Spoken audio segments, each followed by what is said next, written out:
ഒരു ഡയറ്റ് പ്ലാനൊക്കെ നിങ്ങൾ നോക്കുന്ന ആളുകളാണെങ്കിൽ നിങ്ങൾക്കൊരു ഡയറ്റ് പ്ലാൻ സ്റ്റാർട്ട് ചെയ്യുന്ന മുമ്പ് ഒരു ബിഗിനേഴ്സ് ആയിട്ടുള്ള ആൾക്കാർക്ക് ചെയ്യാൻ പറ്റുന്ന കുറേ ഒരു 3-4 ടിപ്സുകളാണ് ഞാനിത് പറയാൻ പോകുന്നത്. ആദ്യമായി ചെയ്യേണ്ടത് എല്ലാ ഫുഡുകളൊന്നും അവോയ്ഡ് ചെയ്യേണ്ട ആവശ്യമില്ല. ആദ്യമായി ചെയ്യേണ്ടതെന്ന് വെച്ച് കഴിഞ്ഞാൽ നമ്മൾ പോർഷൻ കൺട്രോൾ ചെയ്തിട്ട് ആഹാരം കഴിക്കുക എന്നുള്ളതാണ്. പിന്നുള്ളത് നല്ലപോലെ വെള്ളം കുടിക്കുക. പിന്നെ നമ്മൾ വ്യായാമം ഒരു അരമണിക്കൂറെങ്കിലും വ്യായാമം, നടക്കുക, ഓടുക, അങ്ങനെയുള്ള കാര്യങ്ങൾ. അങ്ങനെ ഓടാൻ പറ്റുന്ന ആൾക്കാരല്ലെങ്കിൽ അവർക്ക് നോർമലായിട്ടുള്ള വാക്കിംഗ് ആയാലും കുഴപ്പമില്ല. പിന്നെ പച്ചക്കറികളായിട്ടുള്ള ഐറ്റംസ് കൂടുതലായിട്ട് കഴിക്കുക. പിന്നെ എണ്ണപ്പലഹാരങ്ങൾ കുറയ്ക്കുക. എണ്ണപ്പലഹാരങ്ങൾ തീരെ കഴിക്കരുത്. പിന്നെ നമുക്കിപ്പോൾ ബ്രേക്ക്ഫാസ്റ്റിന് വേണ്ടി നമ്മൾ പുട്ട്, ദോശ, അങ്ങനെയുള്ള കാർബോഹൈഡ്രേറ്റുള്ള കാര്യങ്ങൾ അതൊക്കെ ഒഴിവാക്കിയിട്ട് റാഗിയുടെ ഐറ്റംസ്, വീറ്റിൻ്റെ പുട്ടുകൾ, ഗോതമ്പ് കൂടുതലായിട്ട് ഉപയോഗിക്കുക. പിന്നെ നമ്മൾ ചെയ്യേണ്ടതെന്ന് വെച്ച് കഴിഞ്ഞാൽ ഉച്ചയ്ക്കത്ത് നമ്മളിപ്പം കേരള ആൾക്കാരാണെങ്കിൽ അവർക്ക് ഈ റൈസൊന്നും നമുക്ക് ഒഴിവാക്കാൻ പറ്റത്തില്ല. അപ്പോൾ ഏറ്റവും നല്ലത് നമുക്ക് ബ്രൗൺ റൈസ് എടുക്കുക.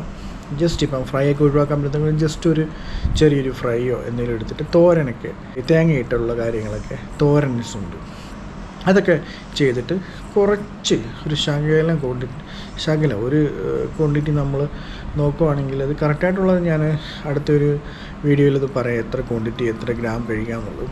അപ്പോൾ എന്നിട്ട് പിന്നെ എന്തെങ്കിലും സലാഡ്സോ അങ്ങനെയുള്ളതൊക്കെ കഴിക്കുകയാണെങ്കിൽ അങ്ങനെ കഴിച്ചിട്ട് പിന്നെ വൈകിട്ട് നിങ്ങൾക്ക് സിമ്പിളായിട്ട് എന്തെങ്കിലും ചപ്പാത്തി, 1-2 ചപ്പാത്തി, സലാഡ്സ് ഒക്കെ ആയിട്ട് കഴിക്കാം.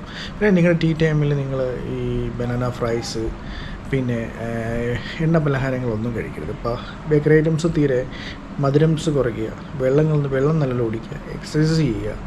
അങ്ങനെ രീതിയിൽ ആദ്യമേ ഒരു ബിഗിനേഴ്സായിട്ടുള്ള ആൾക്കാർ ചെയ്യുകയാണെങ്കിൽ അത് എപ്പോഴും നിലനിൽക്കും. പക്ഷെ നമ്മൾ ആദ്യം ചെയ്യുന്ന ആൾക്കാരെല്ലാം ചെയ്യുന്ന ഒരു ഇതെന്ന് വെച്ച് കഴിഞ്ഞാൽ ആദ്യം തന്നെ എല്ലാ ആൾക്കാരും എല്ലാം കുറച്ച് പട്ടിണി ഇരുന്ന് 3 നേരം പട്ടിണി ഇരുന്ന് 2 നേരം പട്ടിണി ഇരുന്ന് ഫുഡുകൾ കഴിച്ച് അങ്ങനെ കുറച്ച് നാളത് കണ്ടിന്യൂ ചെയ്യും. പിന്നെ ഒരു 1 വീക്ക് അല്ലെങ്കിൽ 2-3 ദിവസം കഴിയുമ്പോൾ അത് ബോഡി ടയേർഡാവും. അവർ കിട്ടുന്ന നേരം വാല് വെച്ച് കഴിക്കും. അങ്ങനെയാണ് എല്ലാ ആൾക്കാരുടെയും ഡയറ്റ്. അതുകൊണ്ട് നമ്മുടെ ഒരു ബേസിക്കായിട്ടുള്ള ഒരു ബിഗിനേഴ്സിന് ചെയ്യാൻ പറ്റുന്ന ഒരു ബേസിക്കായിട്ടുള്ള ഒരു ടിപ്സാണ് ഒരു 3-4 ടിപ്സ്. പിന്നെ പ്രോട്ടീൻ റിച്ച് ആയിട്ടുള്ള രാവിലെ ബ്രേക്ക്ഫാസ്റ്റിന് പകരം പിന്നെ റാഗിയുടെ ഐറ്റംസ് കഴിക്കാം. റാഗിയുടെ ഇടിയപ്പം കിട്ടും പാക്കറ്റ്, അതിന് ദോശ കിട്ടും. അങ്ങനെ റാഗിയുടെ ഐറ്റംസൊക്കെ കഴിക്കാൻ പറ്റും. പിന്നെ നമ്മുടെ മുട്ട പുഴുങ്ങി കഴിക്കാം, 1-2 ഇത് കഴിക്കുക. പിന്നെ കോഫി എന്ന് പറയുന്നത് വിത്തൗട്ട് ഷുഗറിൽ ബ്ലാക്ക് ടീ കഴിക്കാം, അത് കഴിക്കാം. മിൽക്ക് ഒഴിവാക്കുക, ഷുഗർ, പിന്നെ ഡ്രിങ്ക്സ്, സോഫ്റ്റ് ഡ്രിങ്ക്സ് ഒക്കെ ഉപയോഗിക്കാം.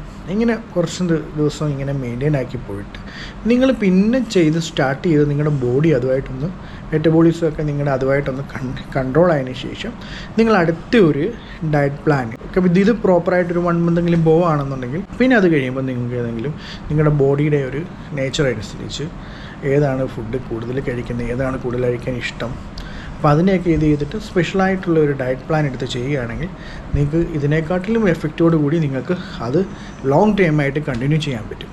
ഇതൊരു 3-4 ചെറിയ ടിപ്സാണ്.